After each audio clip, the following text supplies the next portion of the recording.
Cockroach जनता party. एक नई party का उदय हुआ है।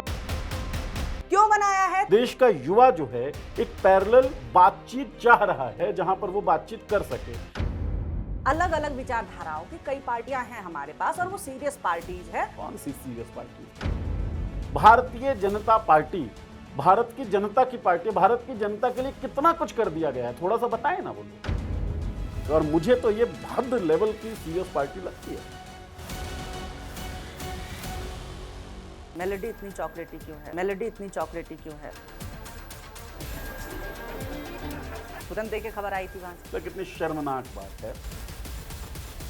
बहस अभी आइडियोलॉजी पे भी चल रही है वैसे। क्या चीज़? ये एंटी बीजेपी आदमी है, ये आम आदमी पार्टी का प्रोपेगेंडा चला रहे हैं, इनको विपक्ष से पैसे मिल रहे हैं। अगर ये पॉइंट बीजेपी पे हमला है तो बीजेपी पे हमला सबको करना है।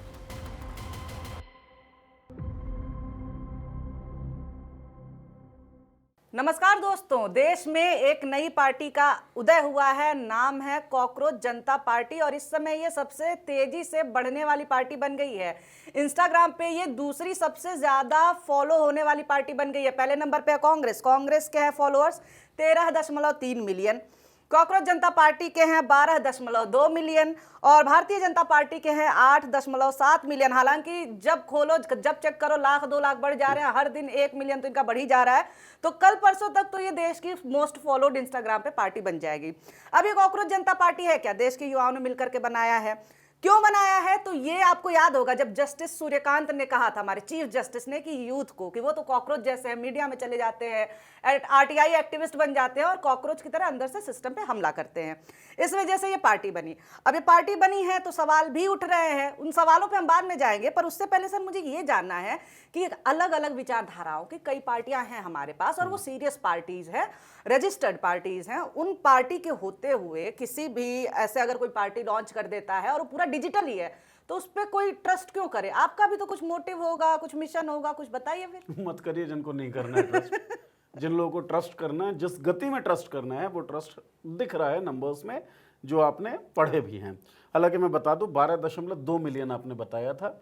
मैं जब चेयर पे बैठा हुआ था शूट से पहले तब मैंने चेक किया था 12.5 मिलियन था। और अभी जब आप बोल रही थी तब मैंने चेक किया तो फिर से रिफ्रेश कर लेता हूं तो 12.7 मिलियन फॉलोअर्स हैं। ये हर 10 मिनट में 2-2 लाख यानी बढ़ रहे हैं। तो आप जो कह रही हैं कि 2-3 दिनों में, मुझे लगता है कि जब तक ये शो रिकॉर्ड होके और पब्लिश होगा, मतलब आज शाम 7 बजे के आसपास तक, तब तक ये most followed party most probably हो जाएगी जिस गति से ये बढ़ रही है। आपने कहा क्यों ट्रस्ट करें? ट्रस्ट तो कर रहे हैं लोग, ऐसे ही थोड़ी जुड़ रहे हैं, ऐसे थोड़ी ये टॉक ऑफ द आवर बन गया है, टॉक ऑफ द टाउन बन गया है। एक लड़का है जिसने ये फाउंड किया और इंस्टाग्राम पे ये पेज है और लोग इससे जुड़े जा रहे हैं, मतलब लोगों का भरोसा इसमें कायम हो रहा है। तो पहली बात तो ये है कि कुछ ट्रोल्स अगर इनको डिमीन करने की कोशिश कर रहे हैं या इनको नलिफाई करने की कोशिश कर रहे हैं तो बहुत बड़ी गलती कर रहे हैं। ये केवल कॉकरोच जनता पार्टी वो एक व्यक्ति ने शुरू किया हो या 3 लोगों को फॉलो कर रहे हैं, स्ट्रक्चर अभी इन लोगों ने रिवील आउट नहीं किया है। केवल एक फाउंडर विद नो पीएज ये उन्होंने मेंशन किया है अपनी वेबसाइट के ऊपर। केवल वो ऐसा सोचे कि केवल उन लोगों का ये इनिशिएटिव है तो बहुत गड़बड़ सोच रहे होंगे, क्योंकि इसमें 12.7 मिलियन जब मैं बोल रहा हूं तब जो फॉलोअर काउंट है और जिस तरीके से ये चर्चाओं में बना हुआ है, इसका मतलब है देश का युवा जो है एक पैरेलल बातचीत चाह रहा है, एक बातचीत करने वाला कोई मंच चाह रहा है जहां पर वो बातचीत कर सके। अच्छा, आपने एक बात बोली कि सीरियस पार्टीज कई सारी हैं। कौन सी सीरियस पार्टीज हैं? बहुजन समाज पार्टी बहुजन के नाम पर राजनीति करती थी। कितने बहुजनों के लिए उसने क्या काम कर दिया बीते 2-3-4 सालों में, बताइए आप हमें। ठीक है, पार्टियां जो कहती हैं, लेफ्ट की पार्टीज जो हैं, लेफ्ट के लिए कितना जमीन पर उतर गई हैं। भारतीय जनता पार्टी भारत की जनता की पार्टी, भारत की जनता के लिए कितना कुछ कर दिया गया है, थोड़ा सा बताएं ना वो लोग। तो कोई सीरियस पार्टी नहीं है, सब मजे ले रहे हैं, सब स्वाद ले रहे हैं। और ये जो डिजिटल पार्टी दिखती है कॉकरोच जनता पार्टी, कोई कितना सीरियस है कोई कितना सीरियस नहीं है, वो एक तो उसके एक्ट से पता पड़ेगा और एक्ट से पहले जब तक एक्ट करने का उसे मौका नहीं मिला तब तक वो बातें क्या कर रहा है उससे पता पड़ेगा। और मुझे तो ये हद लेवल की सीरियस पार्टी लगती है। आप एक बार वेबसाइट पे जाएं, सारे लोग जाएं और लोग जुड़ क्यों रहे हैं वो भी देखें। इसमें ना कई सारे पहलू हैं जो लोग मिस कर रहे हैं, जो लोग इंटरप्रेट नहीं कर रहे हैं। सबसे पहले इनका विजन मिशन देखिए। युवाओं की पार्टी जिन्हें लगातार आलसी बोला जाता है ये लोग क्रॉनिकली ऑनलाइन रहते हैं, हमेशा ऑनलाइन रहते हैं, ये बोला जाता है। और तीसरी बात, रिसेंटली अब सीजेआई साहब ने कॉकरोच बोला, जो आपने बताया, इनका विजन मिशन है ऐसे लोगों की एक पार्टी बनाना। इसके अलावा ये जो भी करेंगे वो व्यंग्य होगा, ये लिखा हुआ है इनकी वेबसाइट के ऊपर। अच्छा, कोई भी पार्टी होगी तो एक घोषणा पत्र होगा, उनका मैनिफेस्टो होगा। मैनिफेस्टो देखिए 5 पॉइंट्स हैं, बहुत एग्जेजरेटेड लग सकते हैं, लेकिन बहुत सटीक मुद्दे जो हैं उन्होंने कवर किए हैं अपने मैनिफेस्टो में। 5 पॉइंट्स लिखे हैं। एक तो यह है कि कोई भी चीफ जस्टिस ऑफ इंडिया जो है पोस्ट रिटायरमेंट उसको राज्यसभा का पद नहीं दे दिया जाएगा। क्योंकि बदला ले रहे हैं क्या, सीजेआई ने बोल दिया उसकी वजह से? मतलब आप समझ सकते हैं बदला ले रहे हैं, लेकिन मुझे लगता है बहुत जबरदस्त मुद्दा है। रंजन गोगोई साहब अयोध्या का वर्डिक्ट देते हैं, राफेल केस में वो फैसला देते हैं, रिटायर होते हैं और 4 महीने के बाद उनको नॉमिनेट किया जाता है राज्यसभा में। ये पहली मर्तबा था जब चीफ जस्टिस ऑफ इंडिया को नॉमिनेट करके राज्यसभा का सदस्य बनाया गया। इससे पहले रंगनाथ मिश्रा साहब वो बनाए गए थे, लेकिन रिटायरमेंट के बाद 7 सालों का गैप था, 7 सालों का फासला था। वो एक पार्टी ज्वाइन करते हैं, कांग्रेस उन्हें उम्मीदवार बनाती है, वो चुनाव लड़ते हैं और फिर राज्यसभा के सदस्य बनते हैं रंगनाथ मिश्रा। रंजन गोगोई साहब फैसला दे रहे हैं, रिटायरमेंट के 4 महीने बाद उनको नॉमिनेट कर दिया जाता है। और केवल रंजन गोगोई क्यों, ये तो सीजेआई थे। जस्टिस लोकुर ने, जब रंजन गोगोई को बनाया गया, जो पूर्व जस्टिस थे, उन्होंने कहा हैज द लास्ट बेस्टन फॉलन, क्या अंतिम किला भी ढह गया है? ये हम नहीं कह रहे हैं भाई, पूर्व जस्टिस थे, उन्होंने कहा था रंजन गोगोई के अपॉइंटमेंट पे। अच्छा, अयोध्या वर्डिक्ट जब आया था उस वक्त 5 जजेज की बेंच थी। चंद्रचूड़ साहब भी उसमें थे, बोबडे साहब भी उसमें थे, उसके अलावा 3 और लोग थे। एक तो रंजन गोगोई साहब, जिन्हें पोस्ट रिटायरमेंट 4 महीने के अंदर राज्यसभा के लिए नॉमिनेट कर दिया जाता है।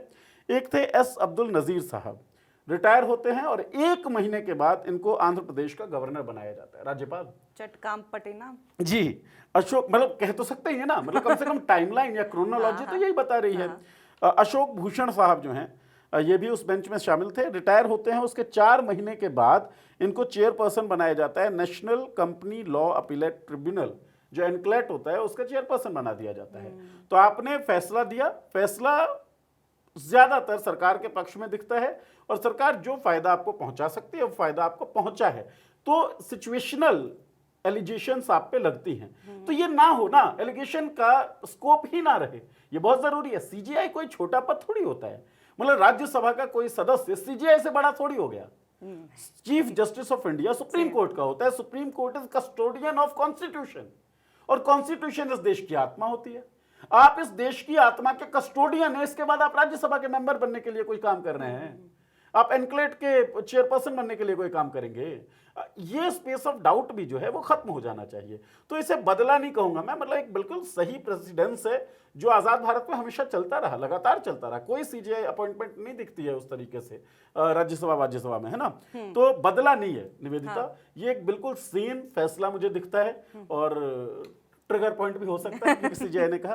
तो ये इनका पहला मैनिफेस्टो का पॉइंट था, कोई चीफ जस्टिस जो है वो राज्यसभा पोस्ट रिटायरमेंट उसको नॉमिनेट नहीं किया जाएगा, नहीं बनाया जाएगा। लेजिट वोट अगर डिलीट होता है, मतलब कोई वैलिड वोटर है उसका वोटिंग अगर डिलीट आप कर देते हैं, उसका वोटिंग राइट अगर आप छीन लेते हैं, तो जो सीईसी है, चीफ इलेक्शन कमिश्नर, उनके खिलाफ यूएपीए के तहत मामला चलेगा।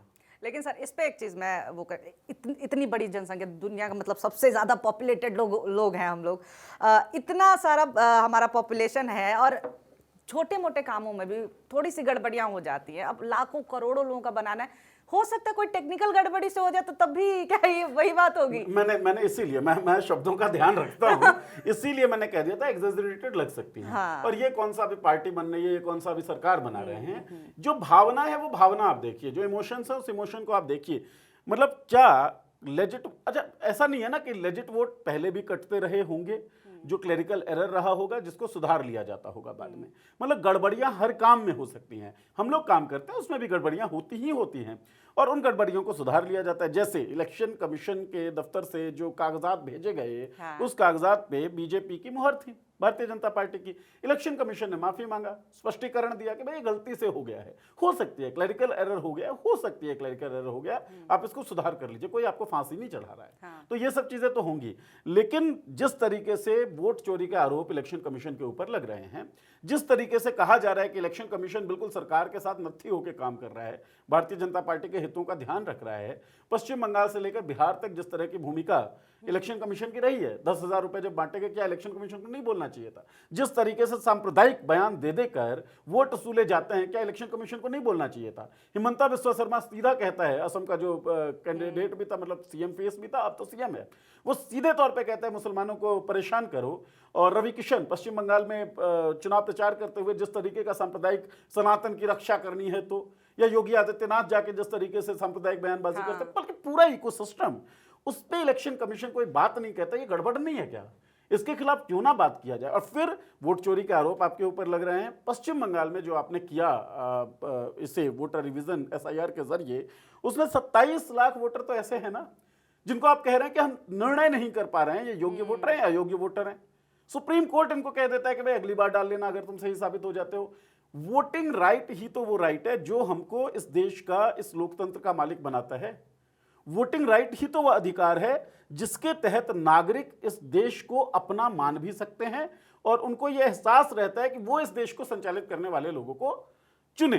वरना तो राजशाही है अगर वोटिंग राइट नहीं है तो एक भी वैलिड वोट अगर डिलीट होता है तो ये बहुत बड़ा गड़बड़ है। ये टेररिज्म है, आतंकवाद ही है वो। आप भाई, लोकतंत्र की मूल भावना क्या है? लोगों का तंत्र। लोगों का तंत्र का मतलब क्या है कि ये पूरी व्यवस्था जो इस देश को संचालित करती है वो लोग चुन रहे हैं। हाँ। लोग चुनते कैसे हैं? वोटिंग के जरिए चुनते हैं। आपने वो वोटिंग राइट ही उनसे अगर छीन लिया, गलत तरीके से उनके वोटिंग राइट को आपने कह दिया ये गड़बड़ है, गलत है, तो आपने जो लोकतंत्र की बुनियाद है, लोकतंत्र की आत्मा जो है उसे तोड़ दिया है। तो ये बहुत बड़ा क्राइम है और इस पे मेरे हिसाब से नजर पड़नी ही चाहिए। तो ऐसा नहीं है कि ये बिल्कुल रिजिड होगा, क्लरिकल एरर्स हो सकते हैं, उसको ध्यान में रखा जाएगा, लेकिन ये एक बहुत बड़ा मुद्दा है और टॉक ऑफ द टाउन ये बनना चाहिए कि लेजिट वोट्स या वोटिंग राइट्स के ऊपर इस तरह का हमला ना हो जिस तरह के हमले हम देख रहे हैं लगातार होते हुए। ये हो सकता है अनइंटेंशनली हो, लेकिन अनइंटेंशनली भी ये गलती नहीं है, ये अपराध है और क्रूरतम अपराध है डेमोक्रेसी के खिलाफ, है ना।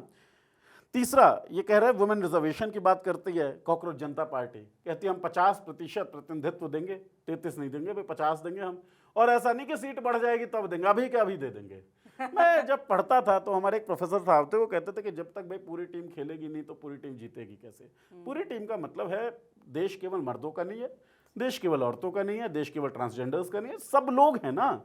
तो पूरी टीम को खेलना पड़ेगा, तमाम जाति के लोगों का रिप्रेजेंटेशन होना चाहिए, तमाम धर्म के लोगों का रिप्रेजेंटेशन होना चाहिए, तमाम लैंगिक पहचान के लोगों का रिप्रेजेंटेशन होना चाहिए। ये किसी टीम की जीत को सुनिश्चित करता है। मतलब अगर हम विश्वगुरु के नारे को रियलाइज करना चाहते हैं तो जरूरी है कि हम सब इसके लिए काम करें। हम सब का मतलब पूरी टीम, एज अ टीम, जिसमें मर्द भी हों, औरत भी हों, सवर्ण भी हों और गैर सवर्ण भी हों, ओबीसी हों, दलित हों, आदिवासी हों, ट्राइबल्स जितने लोग हैं वो हों, हिंदू हों, मुस्लिम हों, सिख हों, ईसाई हों, पारसी हों, बौद्ध हों, सारे लोग हों। Everyone must play to make us win.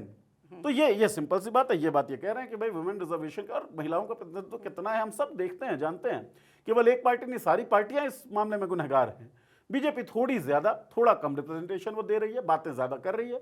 Reservation की बात आती है, आपने एक कानून बना दिया, उसके बाद भी आपने रिजर्वेशन दिया नहीं, उसके बाद फिर आप ड्रामा करते हैं कि पहले डिलिमिटेशन करेंगे फिर मतलब आप खिलाना ही नहीं चाहते महिलाओं को। और इसके कारण होता क्या है निवेदिता, किरण खेर से लेकर हेमा मालिनी तक, स्मृति ईरानी तक हमने देखा कि मंत्री बनने के बावजूद ये महिलाओं के साथ खड़ी नहीं दिखी।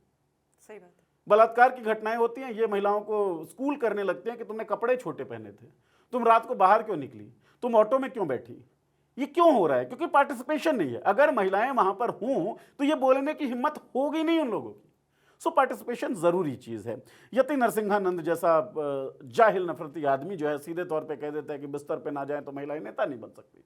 पप्पू यादव इसी बात को रिट्रेट करते हैं। ये बात लगातार दिख रही है ना हमारे सामने, इसीलिए क्योंकि पार्टिसिपेशन नहीं है। पार्टिसिपेशन जरूरी है, इसको मैनिफेस्टो में रखा है कॉकरोच जनता पार्टी ने।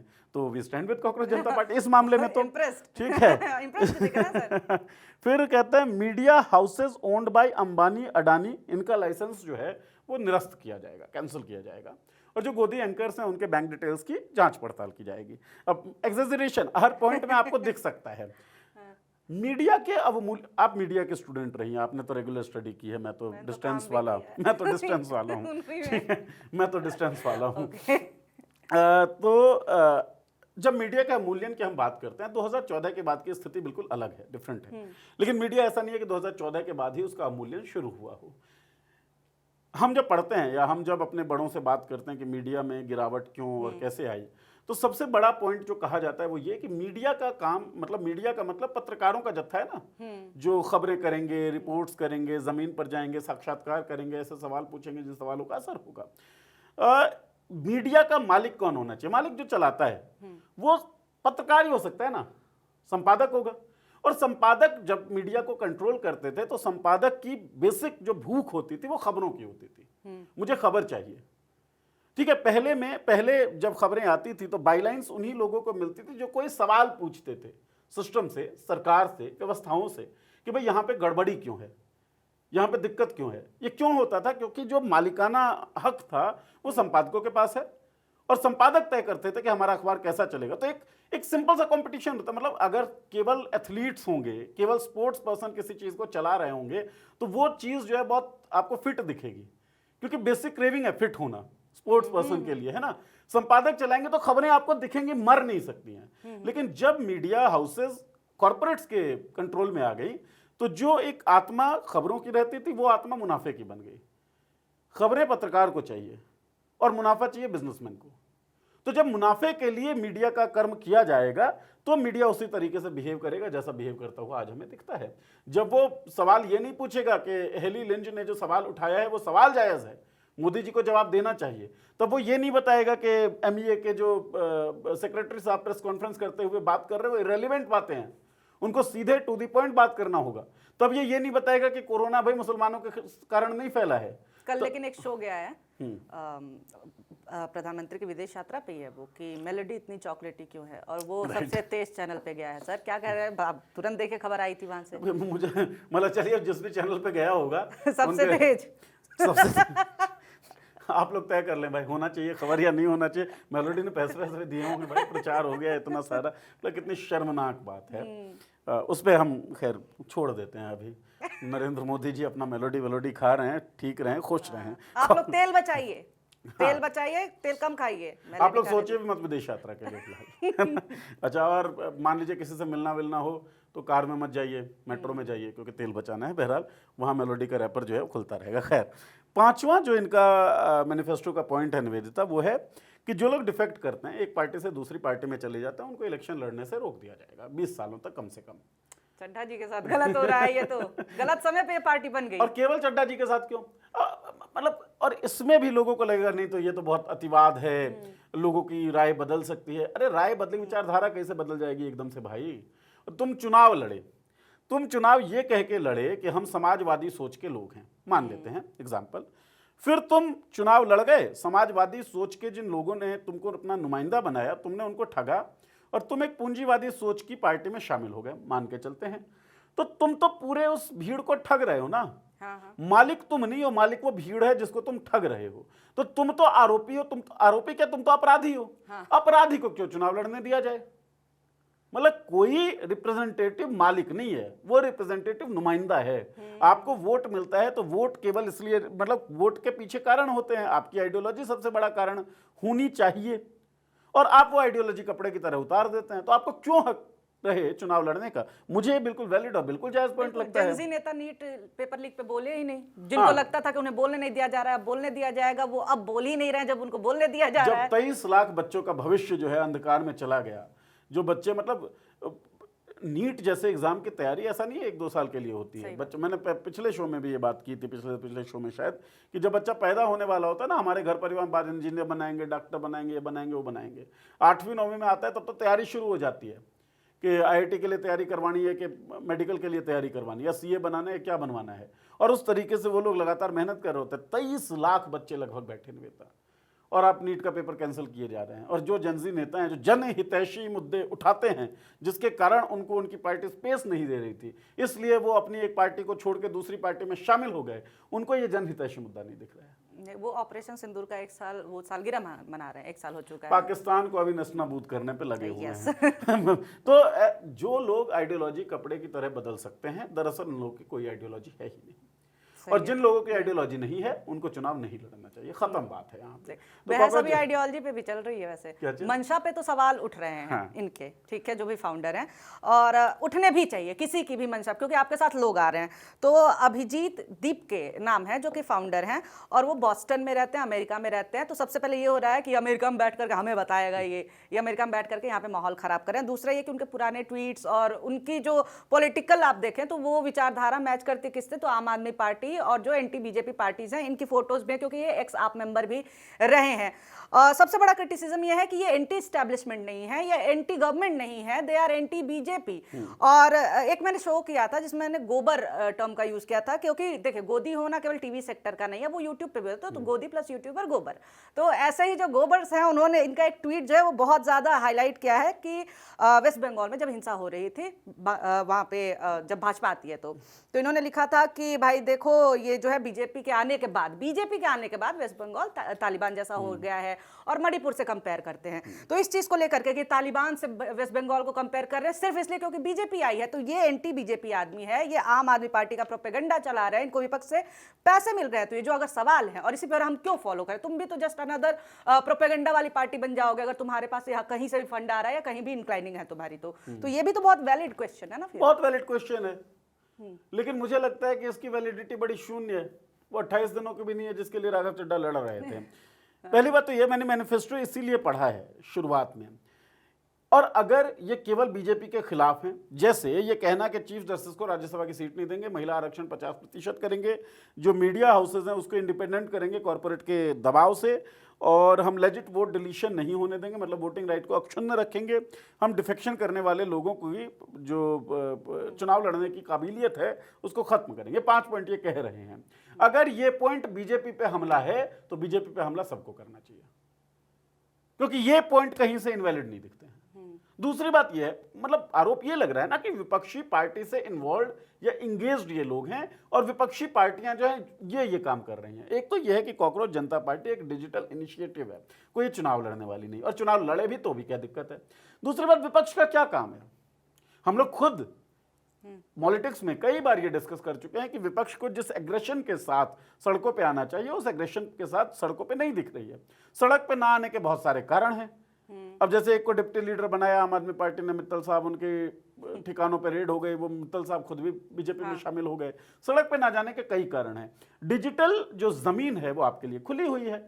अगर कोई पार्टी ही बैकग्राउंड से उसे सपोर्ट कर रही हो और डिजिटल स्पेस में इतना बड़ा रिवॉल्यूशन क्रिएट कर रही हो, तो क्या दिक्कत है, क्या नुकसान है? बात कहां पे गलत हुई है?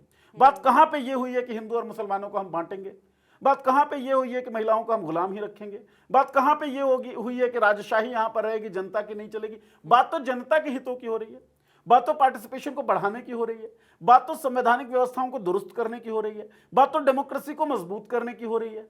तो बात तो अच्छी हो रही है ना, बात तो वो हो रही है जो हम चाहते हैं, या as a citizen of India हम सबको चाहना चाहिए।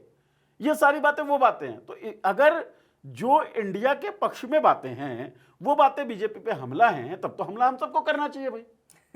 तो मुझे लगता है ये जो गोबर्स, आपने बड़ा अच्छा टर्म इजाद किया और मैंने पहली बार ध्यान दिया है इस टर्म पे, बड़ा शानदार टर्म है। ये जो गोबर है ना, पिछले कई सालों से मैं देख रहा हूँ ये नुकसान ज्यादा कर रहे हैं बीजेपी का, है ना। तो ये भी नुकसान ही कर रहे हैं। तो ये नुकसान इनको करना नहीं चाहिए, इनको समझना चाहिए, किसी और तरीके से इनको लपेटने की कोशिश करें, क्योंकि अब तक कॉकरोच जनता पार्टी ने एक भी चीज ऐसी नहीं रखी है ऑफिशियली जो चीज डिवाइसिव हो, जो चीज रिग्रेसिव हो, जो चीज भारत के आइडिया से इतर हो। भारत के आइडिया के साथ खड़े दिखते हैं। जनमानस की जो भावना है और दुनियावी भावना, मैं गैर दुनियावी भावना की बात नहीं कर रहा हूं कि राम मंदिर चाहिए हमको, चाहे हम 80 करोड़ लोग 5 किलो राशन पे महदूद रहे हैं, उसकी नहीं। दुनियावी भावना कि हमको रोजगार मिलना चाहिए, हमको हमारा रिप्रेजेंटेशन होना चाहिए, उसकी बात कर रहे हैं। लेकिन सर अगर विपक्ष ने ही, मुझे तो ये लगता है अगर विपक्ष भी फंड कर रहा है तो ये तो सबसे बड़ा सवाल विपक्ष पे भी हो जाएगा कि अगर एंटी एस्टैब्लिशमेंट युवा जो है जुड़ना चाहते हैं पर वो विपक्ष पे ट्रस्ट नहीं कर पा रहे हैं, इसलिए उनको अगर वो बैकहैंड से फंड कर रहे हैं, डायरेक्ट जो है, आप देखिए कई पार्टियां विपक्ष में, उनके साथ युवा नहीं जुड़े, एक आया डिजिटल एक पार्टी आती है और इस तरह से जुड़ जाते हैं, तो ये भरोसे का संकट तो विपक्ष पे भी है, लैक ऑफ कॉन्फिडेंस अगर कहीं यूथ का, तो वो भी तो ऑप्शन नहीं दे पाए फिर। नहीं, इसका आप ये भी समझे ना कि कोई नया विकल्प उनको चाहिए।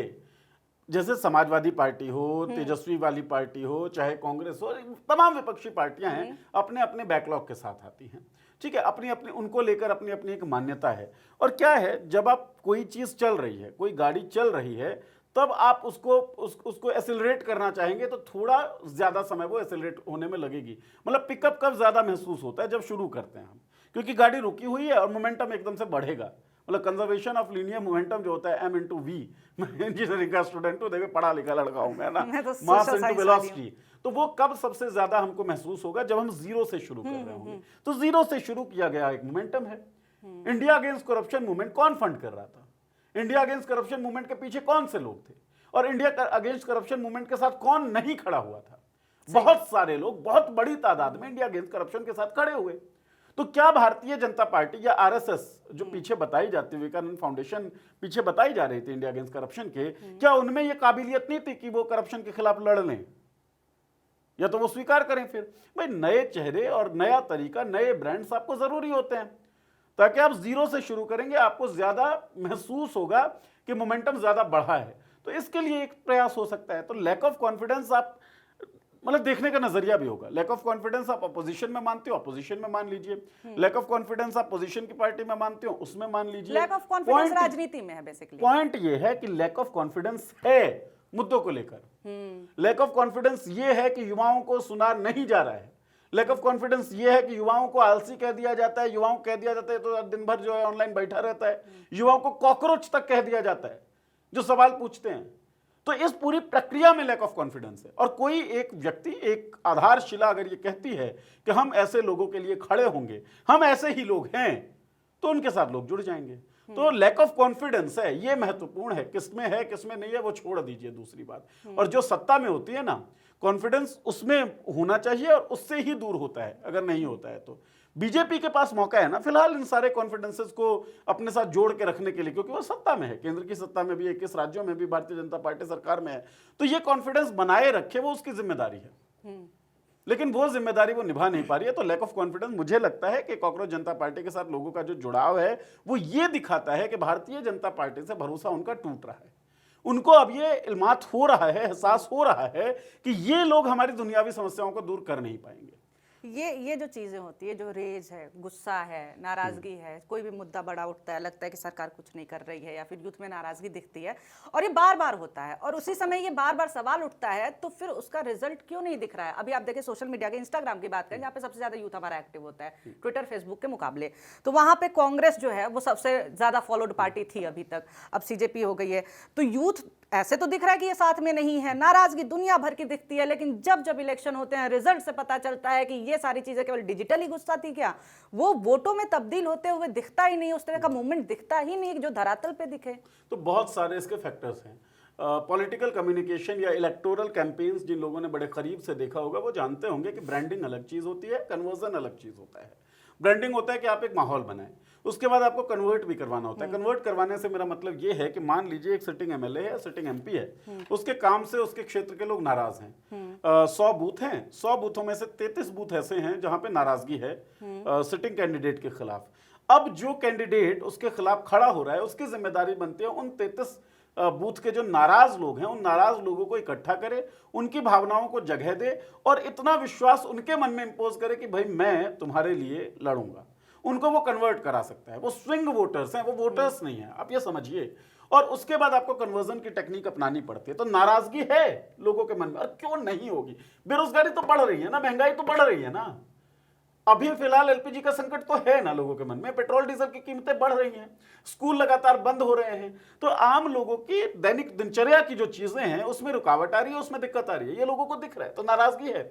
समस्या क्या है कि कन्वर्जन नहीं हो पा रहा है, क्योंकि यहां पर जो विपक्षी पार्टियां हैं वो भरोसा उनमें इंपोज नहीं कर पा रही है। एक फैक्टर ये हो सकता है। दूसरा फैक्टर जो इनके मैनिफेस्टो में निहित है कि लेजिट वोट अगर कटता है तो हम सीईसी को यूपीए के तहत उनके खिलाफ मुकदमा चलाएंगे। वोट चोरी के आरोप जो लग रहे हैं और जिस तरीके से संसाधनों का दुरुपयोग हो रहा है, चाहे वो आपने ही बात की थी और बंगाल में आप गई भी थी, जिस तरीके से फोर्सेस डिप्लॉय कर दी गई, जिस तरीके से एजेंसीज का यूज किया जाए, मतलब हॉर्स ट्रेडिंग जो है अब न्यू नॉर्मल बन चुका है। पार्टियों को चुनाव लड़ना है, लोगों को वोट कास्ट करना है, रिजल्ट आना है, इस पूरे दौरान ये एग्जिट पोल का धंधा होना है। और चुनाव परिणाम आने के बाद पार्टियों का एक काम और ये बच जाता है कि आप अपने विधायकों को ट्रेड होने से बचाएं।